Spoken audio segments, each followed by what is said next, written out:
मार डाला, बलात्कार किया और खा लिया, और इसके लिए मुझे कभी दोषी भी नहीं ठहराया गया।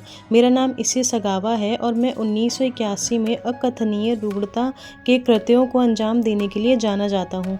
मैं एक धनी जापानी उद्योगपति का बेटा था। मुझे मेरे पिता ने राजधानी के एक प्रतिष्ठित विश्वविद्यालय में साहित्य का अध्ययन करने के लिए फ्रांस भेजा था।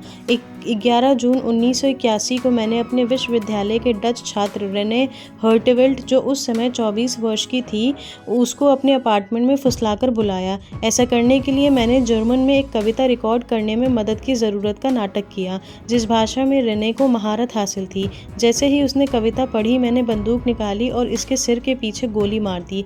पूरा दृश्य एक डिक्टाफोन पर रिकॉर्ड हो गया। फिर मैंने उसके साथ बलात्कार किया और खाने के लिए उसका 7 किलो मांस निकाला। मैंने उसकी नाक, होठ, जीभ, बाहें, जांघें, गुप्तांग और गुदा को निकाल लिया, जिसे मैंने अगले 3 दिनों तक पकाकर या कच्चा खाया। इस दौरान मैंने ढेर सारी तस्वीरें ली जो आज भी मेरे कार्यों के गवाह हैं। फिर मैंने उसके शरीर के बाकी हिस्सों को 2 सूटकेस में अलग कर दिया, जिन्हें मैं जंगल में निपटाना चाहता था, लेकिन एक जोड़े ने मेरे अजीब व्यवहार को देखा और पुलिस को सतर्क कर दिया। मुझे 3 दिन बाद गिरफ्तार कर लिया गया और मैंने दावा किया कि ये अधिनियम कलात्मक था।